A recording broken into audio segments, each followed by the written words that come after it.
बेहद शुक्रिया अनुज। सभी दोस्तों को नमस्कार, आदाब।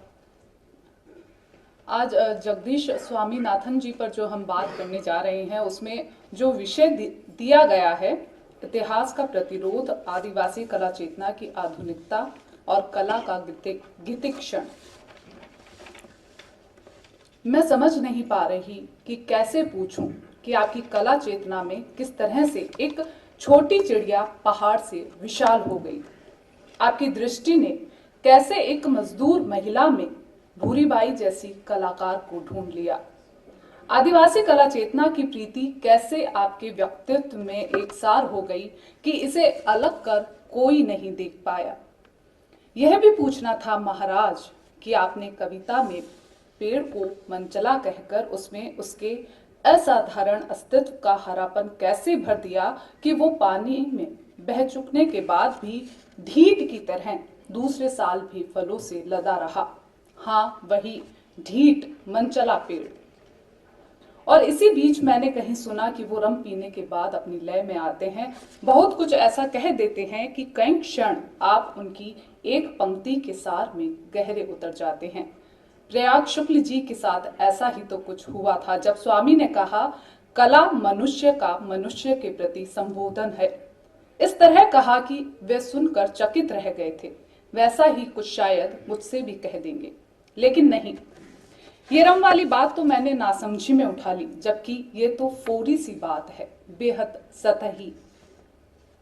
कई सारे पन्नों को कई कई बार पढ़ते हुए, पहाड़ और चिड़िया को देखते हुए, छाया प्रति छाया के रहस्य को बूझने का प्रयास करते हुए अनायास ही समझ आया कि दरअसल स्वामी के जीवन को समझना है तो दृष्टि जरा नहीं, बेहद कलात्मक चाहिए, जिसमें लोक की आधुनिकता का बोध हो। उस कला बोध को भी जरा निखारना होगा कि उनकी लोक चित्रकला में गीतिक्षण को पहचान सकूं, महसूस सकूं। उन्हें बिंबों के बीच प्रतिरोध की आवाजों को भी सुनना होगा। ये सब उस व्यक्तित्व की गहराई में उतरने से ही संभव है और मैं उन 7 कविताओं में उतर रही हूं। और मैं वहां पढ़ती हूं महाराज की मानुष की कोई जाति नहीं है। जैसे कौवा कौवा ही होता है, सुग्गा सुग्गा ही होता है और बाज बाज ही। ये कितनी मामूली सी बात है कि इस और कभी ध्यान ही नहीं गया कि प्रकृति ने जिसे जैसा बनाया है वो वही है। तो महाराज बंदर बंदर ही है, मानुष मानुष ही है, उसकी कोई जात नहीं होती। और ये मामूली सी बात में गैर मामूली प्रतिरोध है जो जाति व्यवस्था को मुखौटा कहकर संबोधित कर रहा है। ये प्रतिरोध हमारी समाज की जातिगत व्यवस्था को चुनौती ही नहीं देता, उसे भेड़िए के रूपक में बदल देता है। एक जगह अखिलेश जी कहते हैं कि स्वामी पर लिखे अपने एक लेख में, कविताओं में स्वामी कोई समाज सुधारक का संदेश नहीं देते। ये कोई अखबारी रिपोर्ट भी नहीं, ये क्रांति भी नहीं, ये उनके इस समाज का हिस्सा होने की कोई आत्मग्लानि भी नहीं। लेकिन यहाँ एक प्रतिरोध तो है ही। वो एक व्यवस्था को पूरी तरह से नकार रहे हैं, पुरातन जड़ता को नए की ओर ले जा रहे हैं। संदेश नहीं दे रहे कि आप ही ले जाओ, लेकिन वे खुद ऐसा कर रहे हैं। वो आधुनिकता की दिशा में है, वो आधुनिकता जो जड़ता को नकार रही है। रूढ़िवादिता को भेड़िए के रूपक में हिंसक कहा जा रहा है। एक और कविता में पेड़ को मनचला ढीठ कह देना एक ऐसा रूपक लगता है जो विपरीत परिस्थितियों में भी अपने अस्तित्व को बचाए रखने की क्षमता रखता है और दूसरों को देना जानता है। उनका जीवन औरों के लिए फ्रूटफुल है, लदा है वो देने के लिए।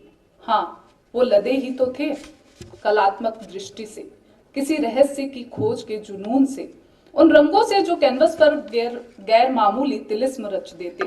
उनके ज्यामितीय कला चित्रों की लाल, हरी, पीली, काली और कुछ इन्हीं रंगों के बीच के रंग जिनमें कोई सीढ़ी सी जाती है और उस कलात्मकता में उतर जाती है। मैं उस चिड़िया की परछाई में खोई हूं। स्वामी अपने शिमला के कोटखाई वाले घर से नदी पर उड़ती उस चिड़िया को देख रहे हैं। नहीं, वो तो परछाई को बड़ी देर से आश्चर्य के साथ देख रहे हैं। उस परछाई में कोई रहस्य है। जिसका आभास उन्हीं को हुआ और जो उनकी पेंटिंग में किसी दर्शक ने पा लिया तो वही उसका गीतिक क्षण है।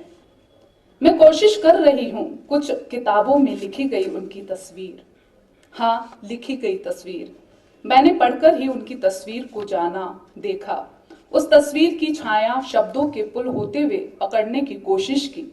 मैं सोचती रही कि एक चित्रकार मामूली सी पैंट पर एक छोटा कुर्ता डाले, हाथ में कलर प्लेट पकड़े, मुंह में एक ब्रश दबाए, दूसरे से कैनवस रंगीन करता हुआ मिलेगा।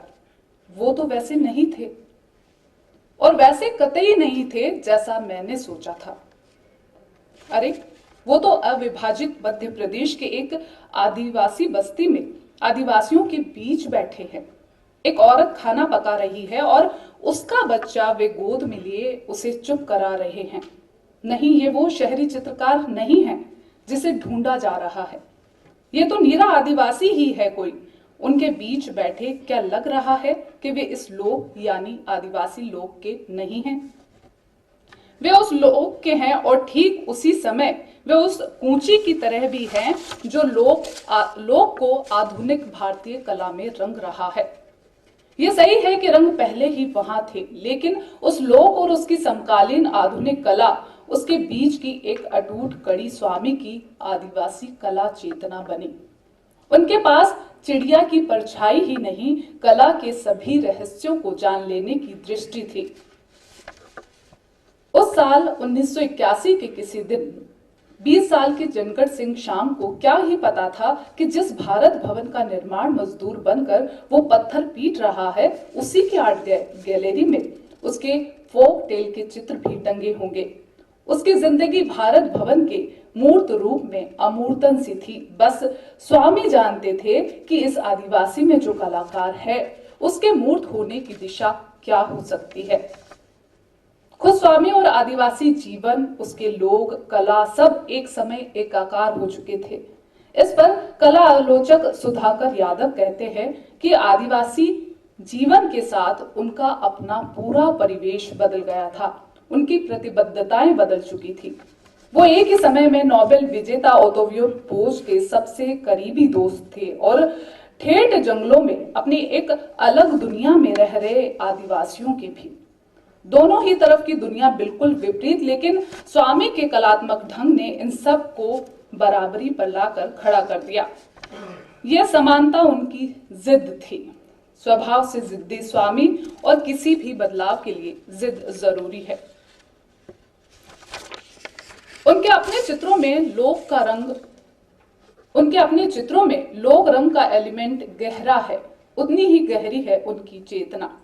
उन्होंने भारत भवन रूपंकर, जिसके वो निदेशक थे, उसके तैयार होने से पहले आदिवासी लोक के ऐसे कलाकारों को खोज निकाला जिनके लिए कतई असंभव था कला के इन समानांतर रास्तों तक पहुंचना। प्रयाग शुक्ल जी की किताब में लिखा एक वाकया याद आता है कि जब आदिवासी लोक कलाकार चित्रकार भूरीबाई को शिखर सम्मान देने की घोषणा हुई, अब तो वे पद्मश्री से सम्मानित भूरीबाई है, तो उन्हें जब शिखर सम्मान देने की घोषणा हुई और किसी ने उन्हें बताया कि उन्हें कोई सम्मान दिया जा रहा है, तो उन्होंने कहा, कौन सा सम्मान?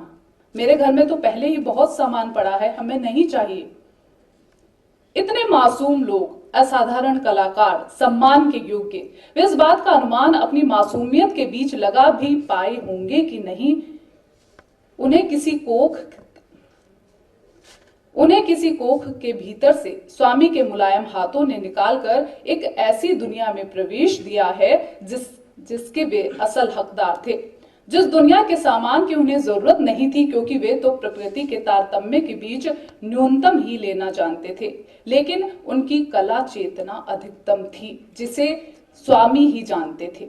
बस वही स्वामी ना होते तो वे कलाकार कहां जान पाते कि वे समकालीन आधुनिक कला की धारा में बहने के लिए बने हैं, जो जंगल, बस्ती, गांव, शहर, सरहदें नहीं जानती। उनकी कला को इतना बड़ा कैनवास दिया स्वामी ने कि भारत भवन की दीवारें कम पड़ने लगी और दुनिया के कला क्षेत्र उनके लिए खुल गए। कला के किसी भी माध्यम में फिर वो चाहे नृत्य, संगीत, साहित्य, चित्रकला, जो भी माध्यम हो, हर कला का एक गीतिक क्षण तो होता ही है। उसके भीतर की रहस्यमयी कोई तरलता है जो हमें छू लेती है, जो भले अप्रत्यक्ष हो, वो उजागर हुई तो वही किसी कला प्रेमी का गीतिक क्षण है। यह गीतिक क्षण वहां ना मिले तो कला उजाड़ सी है। यह अद्भुत और तृप्त क्षण स्वामी के चित्रों में स्वतः उजागर है। उनके रूपक प्रकृति से निकलते हुए, कैनवस पर होते हुए कला प्रेमी के अंतस तक ध्वनित होते हैं या रंग देते हैं। स्वामी खुद वहां देखते हैं जो आम नजर नहीं देख पाती। स्वामी उस विशालता को पहचानते हैं, उस विशालतम रहस्य को जानते हैं, उस विशालतम रहस्य को जानते हैं कि चिड़िया किसी भी पहाड़ से ज्यादा भव्य है, दिखाई देने में नहीं, अपने होने में। जो है वो वही कहते, वही देखते, वही दिखाते, क्योंकि स्वामी स्वामी ही थे। वे ही लोग थे, वे ही आधुनिक कला चेतना की उम्मीद। कोई एक उम्मीद तो उनकी कविता में भी झांक रही है। जरा हौसला करो महाराज, अब तो बस 20-50 कदम की बात है। ये देखो, उस सितारे के नीचे बनिए की दुकान की लालटेन टिमटिमा रही है। वहां पहुंचकर घड़ी भर सुस्ता लेंगे। शुक्रिया दोस्तों।